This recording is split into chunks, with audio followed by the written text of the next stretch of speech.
Aku Kansa, Aku Malika. dan hari ini kita akan belajar tentang min, median, dan modulus. Simak baik-baik ya videonya. Apa yang dimaksud dengan ukuran pemusatan data? Ukuran pemusatan data merupakan setiap pengukuran aritmatika yang ditujukan untuk menggambarkan suatu nilai yang mewakili nilai pusat atau nilai sentral dari suatu gugus data atau himpunan pengamatan. Terdapat 3 ukuran pemusatan data yang sering digunakan, yaitu min atau rata-rata, median atau nilai tengah, dan modus. Contoh penerapan ukuran pemusatan data pada kegiatan sehari-hari. Min dengan contoh mengetahui rata-rata pengeluaran uang dalam 1 minggu, median dengan contoh mengetahui nilai tengah usia peserta sebuah acara musik, dan modus dengan contoh mengetahui nomor sepatu paling laris di sebuah toko sepatu. Ukuran pemusatan data yang pertama adalah min. Min atau rata-rata adalah nilai yang mewakili himpunan atau sekelompok data dan umumnya terletak di tengah suatu kelompok data yang telah disusun menurut besar atau kecilnya nilai. Rumus min sendiri dibagi menjadi 2, yaitu rumus min untuk data tunggal dan rumus min untuk data kelompok. Rumus min untuk data tunggal adalah X1 ditambah X2 ditambah Xn dibagi N, dengan keterangan N sama dengan banyak data. Sementara untuk data kelompok, rumusnya adalah sigma fiksi per sigma Fi, dengan keterangan Fi sama dengan frekuensi kelas I. Xi adalah titik tengah kelas I yang dihitung dengan batas bawah kelas ditambah batas atas kelas dibagi 2. Sigma fiksi sama dengan total perkalian antara titik tengah dengan frekuensinya, dan sigma Fi yang merupakan total frekuensi. Nah, karena kita udah tahu rumusnya, sekarang kita masuk yuk ke contoh soal data tunggal untuk min. Diketahui data sebagai berikut. Pertanyaannya adalah, berapa min atau rata-rata dari data tersebut? Karena kita udah tahu rumusnya, kita bisa langsung masukin aja semua nilai yang ada di situ. Jadi 4, ditambah 7, ditambah 3, dan seterusnya. Setelah itu, kita bagi dengan 20, yang merupakan frekuensi. Setelah ditambah-tambah, hasilnya adalah 97. Jadi, 97 dibagi 20 sama dengan 4,85. Oleh karena itu, dapat disimpulkan bahwa min atau rata-rata dari data tersebut adalah 4,85. Selanjutnya, kita coba lihat contoh soal untuk data kelompok yuk. Diketahui berikut nilai ujian statistika kelas X. Pertanyaannya adalah, berapa min atau rata-rata nilai ujian statistika kelas X dari data tersebut? Hal pertama yang harus kita lakukan untuk mencari min data kelompok adalah menentukan Xi atau titik tengah kelas I. Kita coba pakai nilai pertama deh. Jadi, tinggal dimasukin rumus. 41 ditambah 50 dibagi 2 sama dengan 45,5. Dan seterusnya. Nah, karena Xi udah ketemu, kita bisa cari fiksi juga. Tinggal Xi dikali Fi. Berikut hasilnya. Setelah mengetahui Xi dan fiksi, kita bisa nih langsung masukin ke dalam rumus aja. Untuk sigma fiksi sendiri, kita bisa tambahin semua fiksi yang udah kita hitung tadi. Sementara untuk sigma Fi merupakan jumlah frekuensi yang diketahui adalah 40. Setelah dihitung-hitung, hasilnya tuh 3110 per 40. Dan hasilnya 77,75. Oleh karena itu, dapat disimpulkan bahwa min atau rata-rata dari nilai ujian kelas X adalah 77,75. Ukuran pemusatan data kedua adalah median.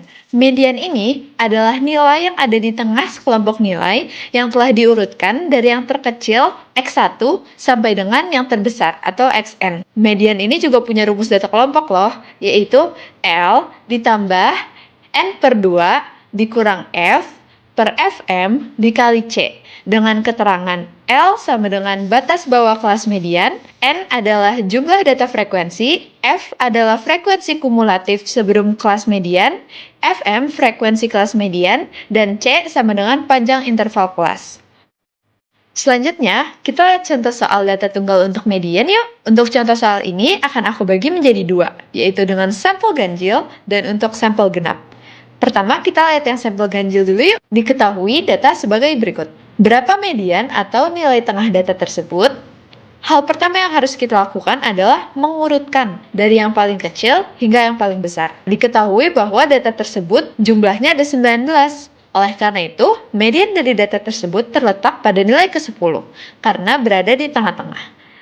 Nilai ke-10 pada data tersebut adalah 5. Tadi kan ganjil udah, sekarang kita lihat yang genap yuk.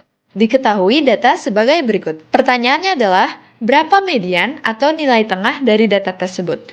Seperti yang ganjil tadi, kita harus mengurutkan dari yang terkecil hingga terbesar. Karena data tersebut jumlahnya 20, median dari data tersebut terletak pada nilai ke-10 dan ke-11. Nilai ke-10 dan ke-11 pada data tersebut adalah 4 dan 5. Jadi, median dapat diketahui dengan cara menambahkan kedua nilai tersebut dan dibagi 2. Jadi, 4 ditambah 5 dibagi 2 sama dengan 4,5. Oleh karena itu, median atau nilai tengah dari data tersebut adalah 4,5. Setelah melihat contoh soal data tunggal, sekarang kita coba lihat ya contoh soal data kelompok dari median. Diketahui berikut nilai ujian statistika kelas X. Pertanyaannya adalah, berapa median atau nilai tengah dari nilai ujian statistika kelas X? Nah, pertama-tama kita harus cari semua komponen yang ada di rumus nih. Pertama kita cari L. Diketahui bahwa mediannya ada di 71 sampai 80. Oleh karena itu, L sama dengan 70,5. N atau jumlah frekuensi diketahui adalah 40. F diketahui 6 ditambah 2 ditambah 2, jadi 10. FM-nya 11 dan C atau intervalnya adalah 10.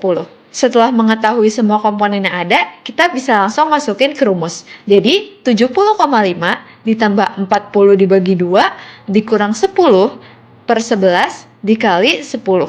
Yang diketahui setelah dihitung-hitung adalah 70,5 ditambah 9,09.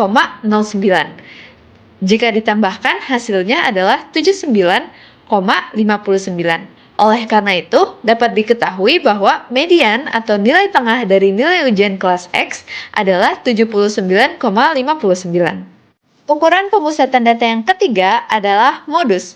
Modus sendiri adalah kelompok nilai yang memiliki frekuensi tertinggi atau nilai yang paling banyak terjadi di dalam suatu kelompok nilai. Modus juga punya rumus untuk data kelompok nih, yaitu L ditambah D1 per D1 ditambah D2 dikali C. Dengan keterangan L sama dengan batas bawah kelas modus, D1 sama dengan selisih frekuensi kelas modus dengan frekuensi kelas sebelumnya, D2 sama dengan selisih frekuensi kelas modus dengan frekuensi kelas setelahnya, dan C adalah panjang interval kelas. Setelah mengetahui rumus, kita langsung yuk masuk ke contoh soal data tunggal untuk modus. Diketahui data sebagai berikut. Pertanyaannya adalah, berapa modus data tersebut? Setelah melihat datanya, sebenarnya kita bisa sih langsung pilih aja yang mana yang paling sering muncul, dan itu modusnya. Tapi kita bisa juga urutin dulu kayak kita ngurutin median. Nah, setelah diurutin, makin kelihatan kan yang frekuensinya paling banyak itu 4. Oleh karena itu, modus dari data tersebut adalah 4. Setelah melihat contoh soal data tunggal, kita coba lanjut ke contoh soal data kelompok modus. Diketahui berikut nilai ujian statistika kelas X. Pertanyaannya adalah, berapa modus nilai ujian statistika kelas X pada data tersebut?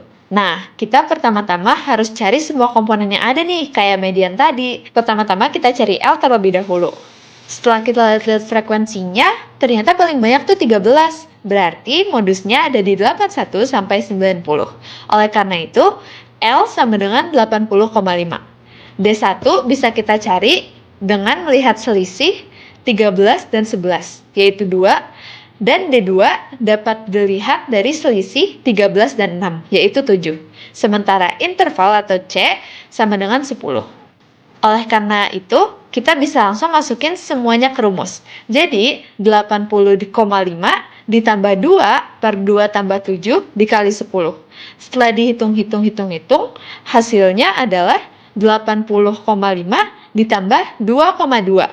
Setelah ditambahkan, hasilnya adalah 82,7. Oleh karena itu, dapat diketahui bahwa modus dari nilai ujian kelas X adalah 82,7. Akhirnya, kita sampai di kesimpulan. Ukuran pemusatan data secara tidak disadari sering muncul dalam pelaksanaan kegiatan sehari-hari. mulai dari yang sederhana seperti mengetahui rata-rata pengeluaran mingguan, maupun teknis seperti mengetahui rata-rata nilai ujian satu kelas. Oleh karena itu, materi ukuran pemusatan data merupakan hal yang penting untuk dipelajari karena merupakan dasar dari ilmu statistika dan penerapannya sering digunakan dalam kehidupan.